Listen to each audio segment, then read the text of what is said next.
Hi అండి, welcome to మన తెలుగింటి రుచులు. ఈరోజు ఈ వీడియోలో నేను మీకు గోధుమ పిండి బిస్కెట్స్ తయారీ విధానం చూపిస్తానండి.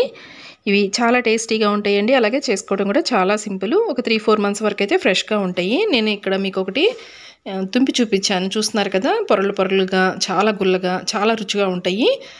తప్పకుండా ట్రై చేసి చూడండి. ఇక ప్రాసెస్ అంటే చూసేద్దాం. దీనికోసం అయితే ఫస్ట్ ముందుగా ఒక మిక్సింగ్ బౌల్ తీసుకోండి. అందులోకి మనకి మెజరింగ్ కప్స్ ఉంటాయి కదండి, ఆ కప్పు నేను ఒక హాఫ్ కప్పు మెజర్మెంట్ కప్ తీసుకున్నాను. ఒక కప్పు వరకు పంచదార పొడి వేసుకున్నాను. షుగర్ పౌడర్ వేసుకోండి ఒక కప్పు. అదే కప్పుతోటి ఒక కప్పు వరకు కొంచెం గోరువెచ్చగా ఉండే వాటర్ని వేసేసుకోండి.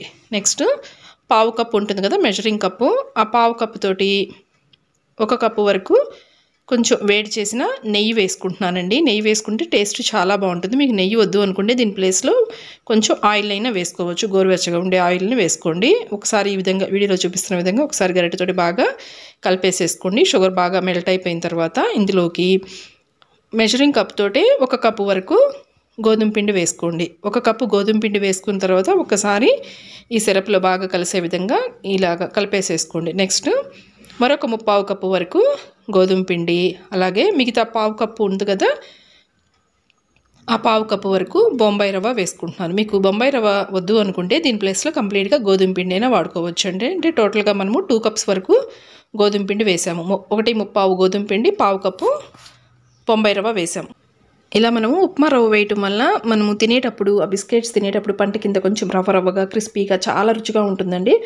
వద్దు అనుకుంటే కంప్లీట్గా గోధుమ పిండి అయినా వాడుకోవచ్చు. ఇందులోనే కొంచెం చిటికెడు సాల్ట్ వేసేసుకొని ఈ విధంగా పైనే కలుపుకోండి. గట్టిగా ప్రెషర్ ఇస్తూ కలుపుకోకూడదండి, లైట్గా కలుపుకోవాలి. మీకు ఏదైనా వాటర్ సరిపోకపోతే కొద్దిగా వాటర్ని వేసేసుకోవచ్చు. వీటిని అయితే ఈ విధంగా సాఫ్ట్గా కలిపేసుకొని దీనికి మూత పెట్టేసి ఒక 10 నిమిషాల పాటు పక్కన పెట్టేసేయండి. ఒక 10 నిమిషాలు నానితే సరిపోతుందండి, ఎక్కువ టైం కూడా అవసరం లేదు. ఒక 10 మినిట్స్ తర్వాత ఒక్కసారి పిండిని కలిపేసుకోండి.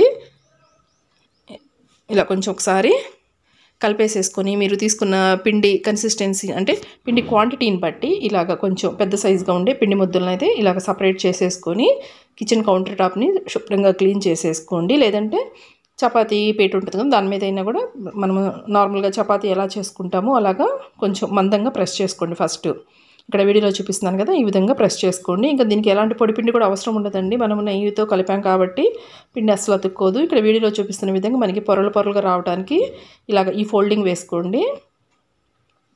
ఇలా ఫోల్డింగ్ వేసేసుకొని మరలా చపాతీ కర్రతోటి కొంచెం మందంగానే ఒత్తుకోవాలండి. ఇక్కడ నేను చూపిస్తాను చూడండి.